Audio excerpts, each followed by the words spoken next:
like a way, it's like if you have a whole industry running on coal, and it's spewing all kinds of contamination into the air, the water, it's fouling the environment. It's really not a very good fuel.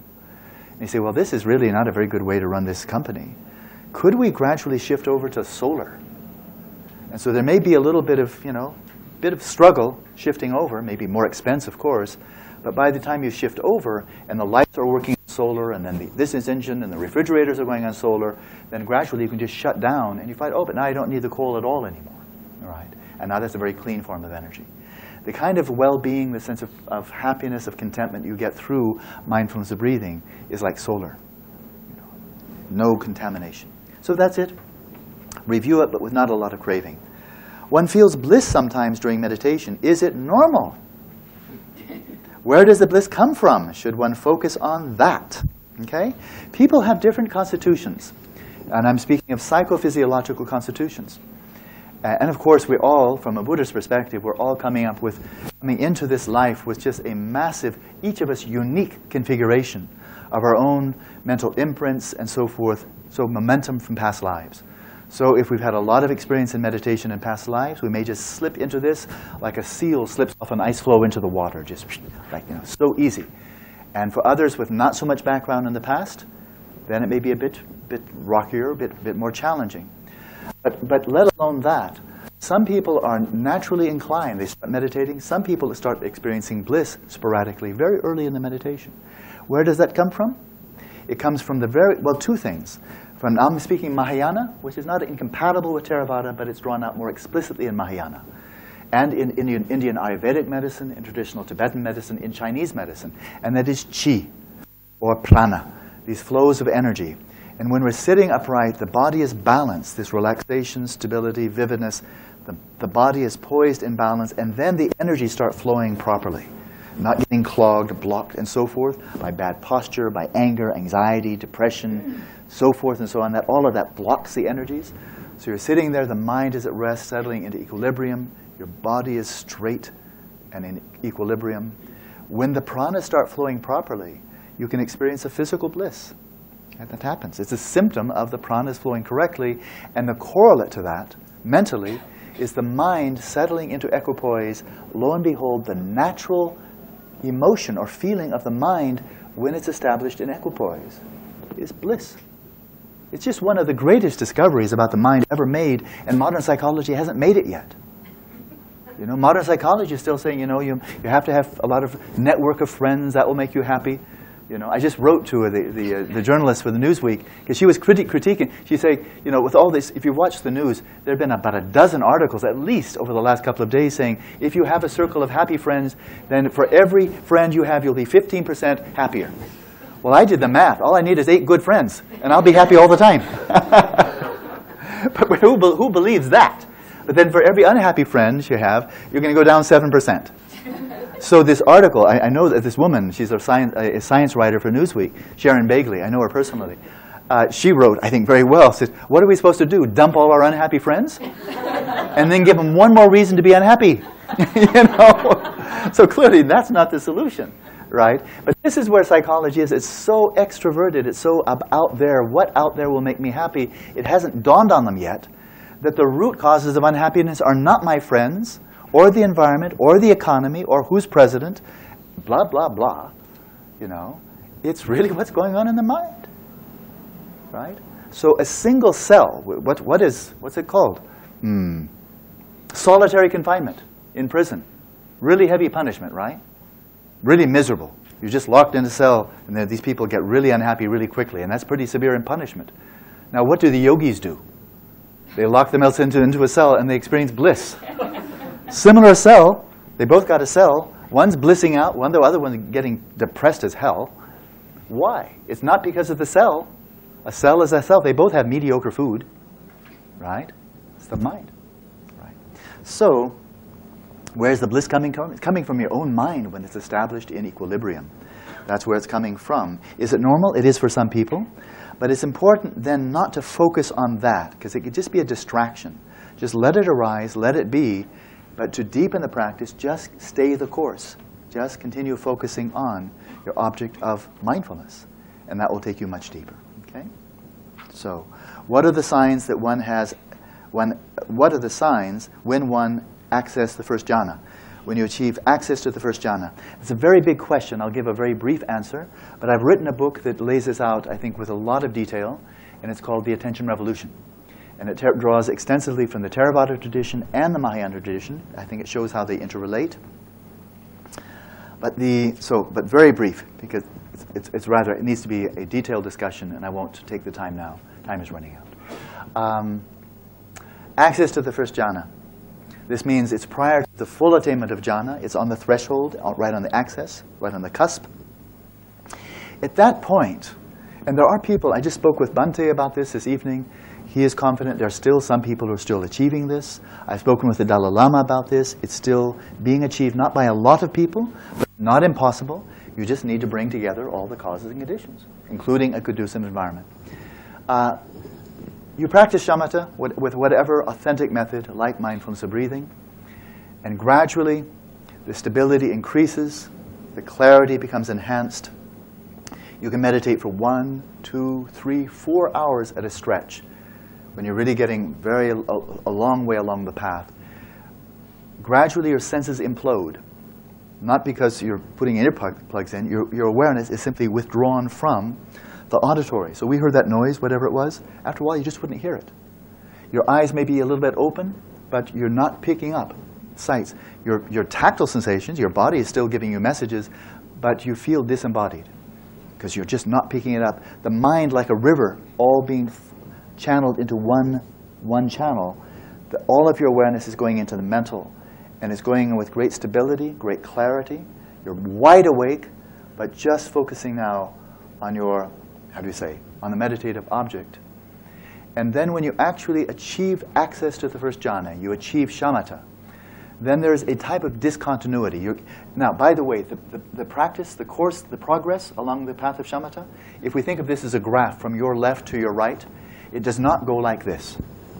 It never gets better and better in every way, every day, and then you just, nobody ever achieves it that way. Today is better than yesterday. This week is better than last week. It's never that way. It goes, but it doesn't just go this way either, because that's not achieving anything. Here's how it goes. And up you go. Expect there will be bad days. If you're meditating, I've led people in this for meditating 12 hours a day. One of my students wrote today, he's in retreat, 10 hours a day, every day. But expect some days will be better than others, because you're dredging your psyche, emotions, memories, all kinds of things will be stirred up. So you're not going to have a smooth trajectory, right? But when you come to the culminating phases, you've just about achieved access, then it does get very smooth. Okay, the turbulence, all the stuff you have to work through has been worked through. And then there's a discontinuity. The pranas within the body, they shift. They become, the word is serviceable. The mind shifts. A sense of bliss arises. It's really a physical bliss, a mental bliss. And then after the bliss, then the mind calms down. And it's purely in the mental experience. Your senses are imploded. And it's crystal clear. It's very silent, very stable. And you can sit there in this extremely clear flow of samadhi, free of laxity, free of excitation, at least for 4 hours. You've achieved access. Okay? If you've achieved, and I'll mention this tomorrow, we'll return to this tomorrow, but if you've achieved full jhana, the actual state of the first jhana, then you can remain for 24 hours at a stretch. Okay? So it's not that common. And I do find, in the West especially, there are a lot of people who are talking about jhana, jhana, jhana. They just have not studied sufficiently. They have a very superficial understanding, and they'll say ridiculous things about it. You can achieve it in a weekend, or you achieve it in a month. You pick it up, you lose it. They really don't know what they're talking about. What I'm saying here is not my opinion. It's just what is stated by the Buddha and the most authoritative yogis thereafter. So there's nothing original here. And I've not seen any difference. This is not a sectarian issue. I did my doctoral dissertation on shamatha. And I was interested. Is the Theravada view really different than the Mahayana? If it is, that's fine. Then we just say Theravada says this, Mahayana says this. They're completely compatible. It's not a sectarian issue at all. Okay? So that's first jhana. We'll return to that a little bit tomorrow. What is the first jhana? The first jhana entails the temporary abeyance or the quieting down of what are called the 5 hindrances. Those two we'll go into tomorrow. and then the arousal of what are called the jhana factors. And we'll go into those as well. But what the first jhana really is an extraordinarily stable mind. It's not some kind of a trance. You're not a zombie. You're not spaced out. In fact, your intelligence is fully on tap. If you want to investigate something, to probe into something, you can do so. So actually, it's a tremendous laboratory for investigating the nature of the mind. You may investigate past lives. You may investigate your body, feelings, mental states. You may practice satipatthana. The mind is serviceable, really, really serviceable.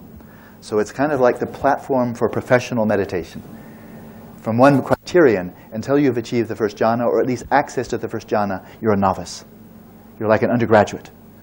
But once you've achieved access to the first jhana, now you can say, okay, you've got your BA.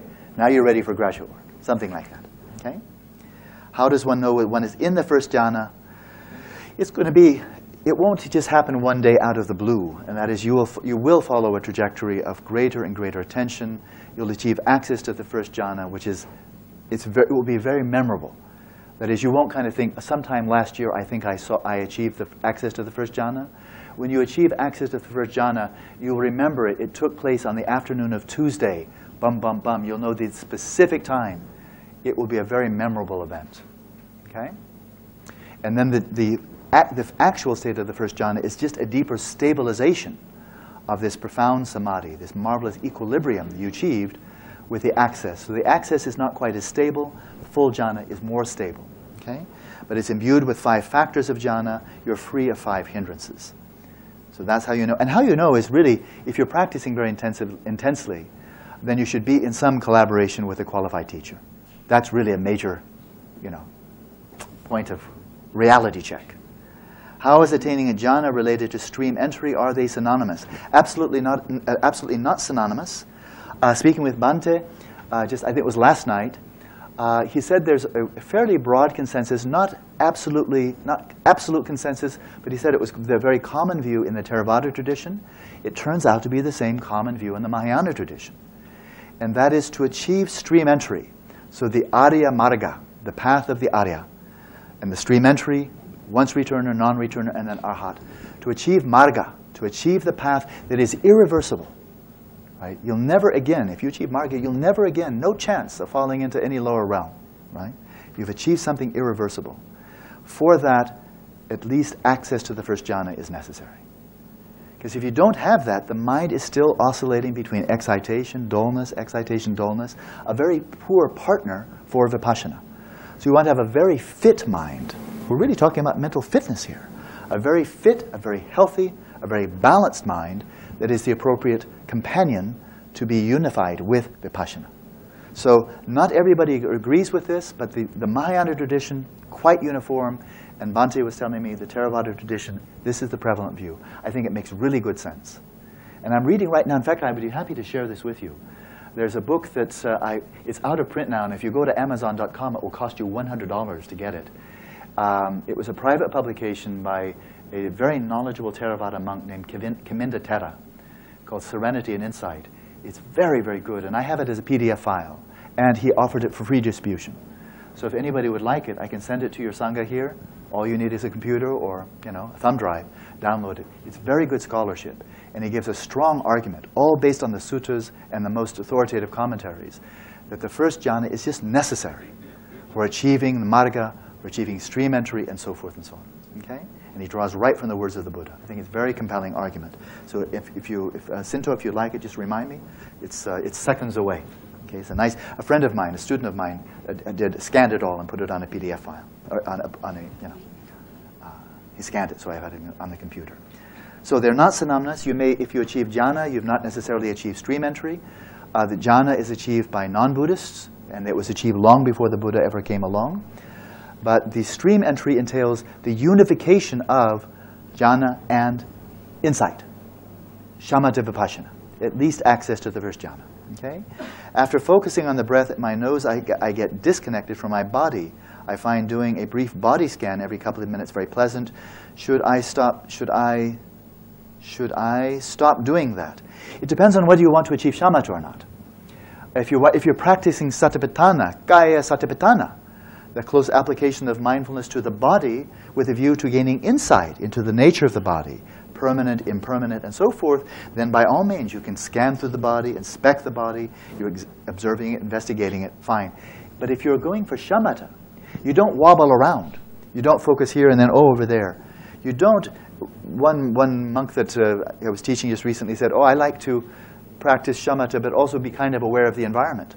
I said, that's just sloppy shamatha. Because shamatha, it's single-pointed. That's the point. That you're not kind of say, oh, what's that? What are they talking about? Like that, like some tourist, right? You're focused. And so if you're practicing mindfulness of breathing as a shamatha practice, you focus here single-pointedly, and everything else you regard it as a distraction. Any thought comes up, release it instantaneously. The whole point is that the javana, the activities of the mind, and that's the 5 physical senses as well, all the activities of the mind are gradually calming. The senses will gradually implode, the discursive mind, memory, imagination, all of that, silent, silent, silent. And then you enter into this flow of just clarity, of calm, of clarity, of stability. And that's where the shamatha is. So you really want to focus as continuously as possible on your chosen meditative object.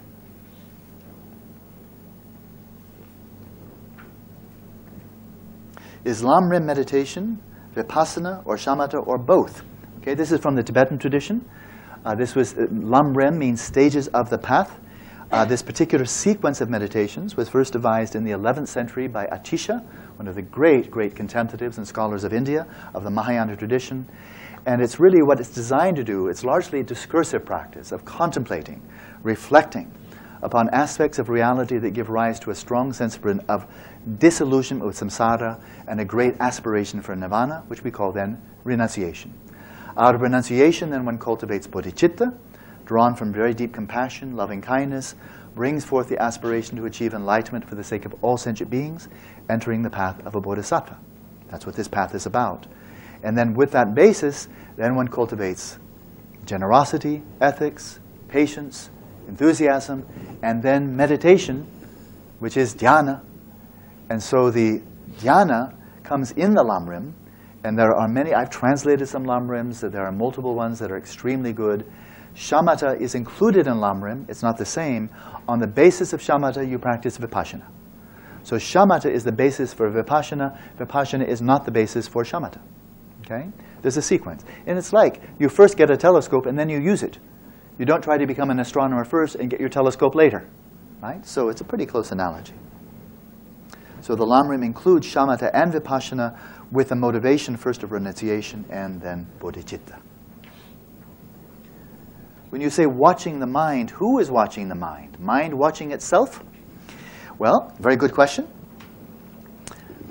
Bear in mind that in the Buddhist understanding of the mind is not one great big thing. It's not like one big rock. It's not one entity, one unified entity. Rather, there's a phrase from a Western psychologist, Marvin Minsky, the society of mind. Okay? So when you look into the Abhidhamma, you see it's not just one mind. There's the primary consciousness. There's 6 modes of consciousness: visual, auditory, and eventually mental. So that's just the sheer fundamental experience of being aware at all. A sheer presence. So I'm attending, I'm getting something. So I'm attending to you right now. So I get something. I'm not in a void. I get something. But then I recognize, oh, it's a man. Oh, that's a shirt. That's a white shirt. That's a yellow. I wonder what's on that yellow tag. I can't quite read it. And so now come in this myriad of mental factors, of memory, of recognition, feeling. I kind of like that shirt. It's a nice shirt, so maybe a little pleasure arises.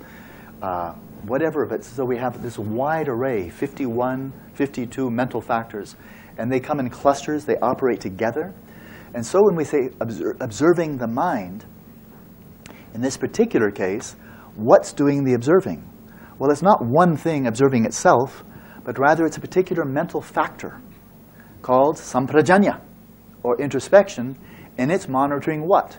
It's monitoring mindfulness, another mental factor. Right? That's its job.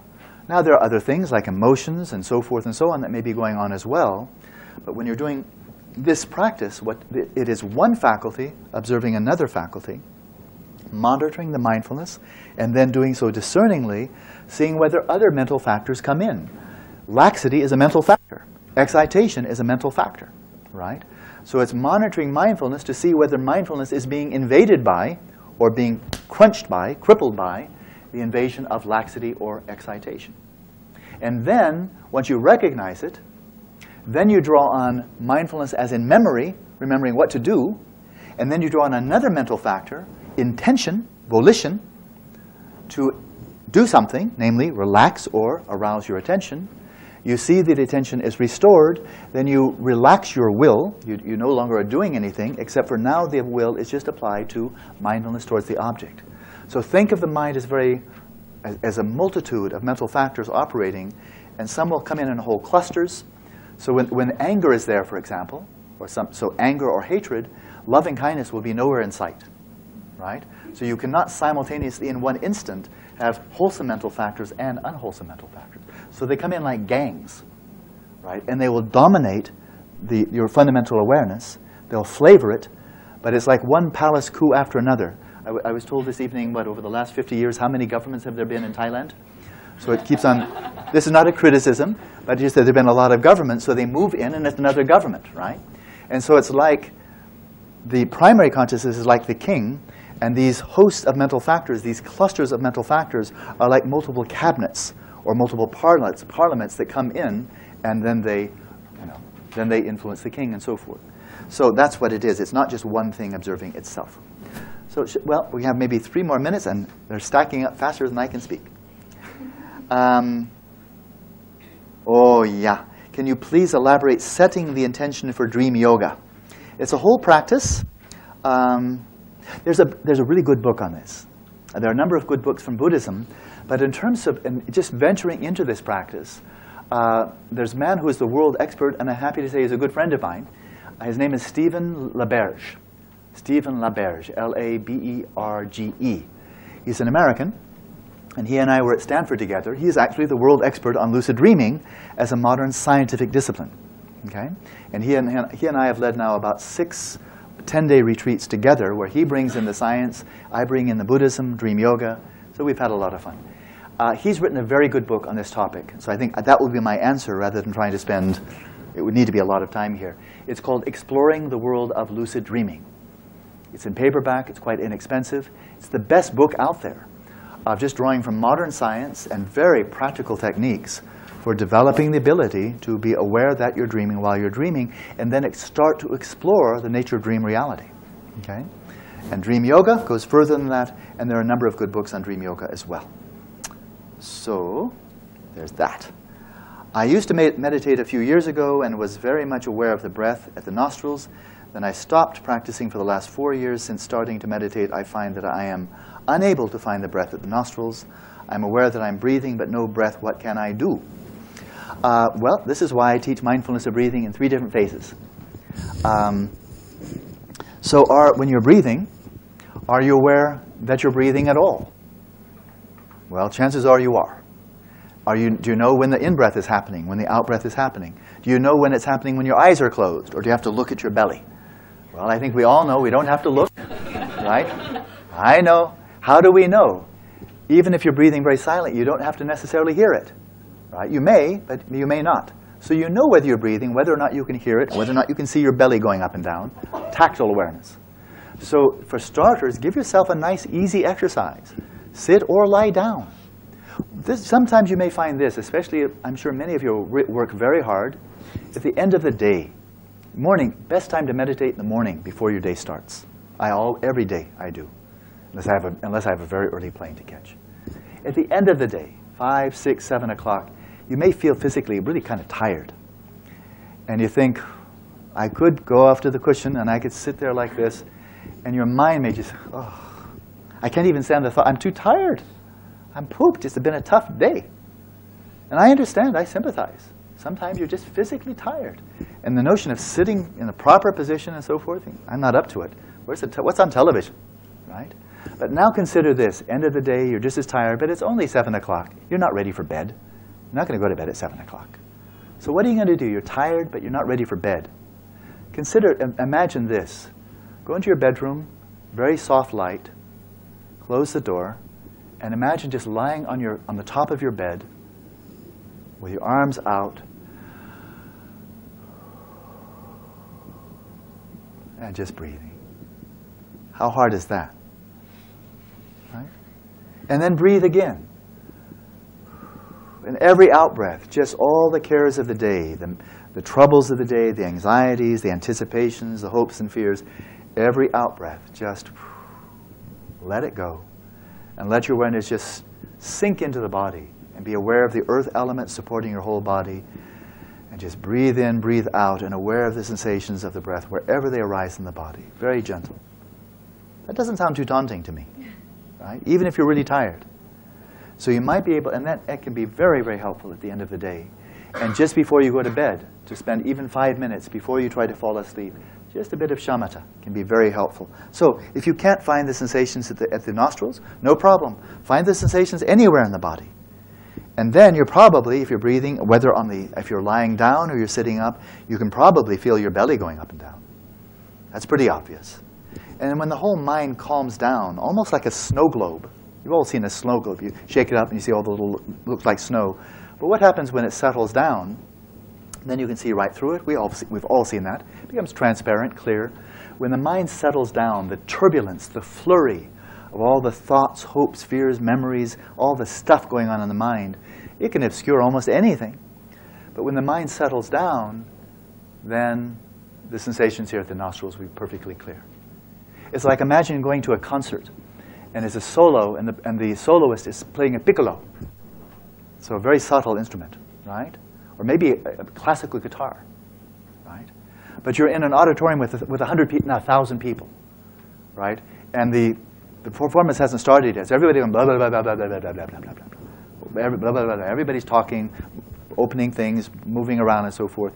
If the guitar started while everybody's going blah, blah, blah, blah, you'd hardly hear it, right? If everybody is quiet and the acoustics are good, one guitar can fill the auditorium. There's your guitar. Apertures of the nostrils. Okay? Quiet the mind, everything becomes clear. Final one, absolute final one. Isn't dipping one's hands in a bucket of cold water and attending to the cold feeling in one's hands introspection? Yes, it is, because it's your hands. If you're watching somebody else put their hands in cold water, that's just mindfulness. But if it's your hands and you're feeling the sensation of cold, yes, that is, because you're attending to the sensations in your own body. As opposed to extrospecting the coldness of the water. Well, there's no way we're going to extrospect the coldness of the water without touching it, right? And so when you're experiencing the water, you're experiencing your sensation of the water, which means that is up close and personal, right? Coldness is not an objective quality of the water in and of itself. The density of the molecules, how fast they're moving, that's an objective quality. But coldness is a subjective experience. Okay? If this is introspection, then attending to the mental processes, introspective awareness of the cold feeling in the hand is the second order introspection. There are multiple orders, or, again, unlike the notion of introspection in Descartes. For Descartes, the French philosopher, of course, when he speaks of introspection, he's got this notion of, he reified everything he thought about. So he thought of the mind as being absolutely separate from the body. So when he practiced introspection, that was only for the mind, as if it was somehow hovering above and independent of the body. Well, it isn't, right? And so the Buddhist notion of introspection is not that of Descartes, as the mind is some isolated, independent entity. We all know this experientially. The body-mind, from our first-person experience while we're alive, the body-mind are profoundly intertwined, right? I mean, you feel sadness in the heart. You feel fear in your guts. You feel love in your heart, and so forth and so on. We get these correlates of mental experiences all over the body. Antonio Damasio is one of the best neurologists in America who is focused on emotions. He said, for every emotion you feel, you'll find some physiological correlate, some somatic experience in the body corresponding to the emotion you feel mentally. So these two are profoundly intertwined. And so in Buddhism, we can speak of multiple orders, second order, maybe third order introspection. But we can also say there's introspection attending to sensations of the body, right? My body, it's reflexive. And then you may be disembodied, for example, when you're dreaming. When you're dreaming, you don't have any experience of your body lying in bed, right? I mean, I've had lucid dreams, and it's one of the oddest things in a lucid dream that there you are in the dream, and the only body you're aware of is your body in the dream. But you have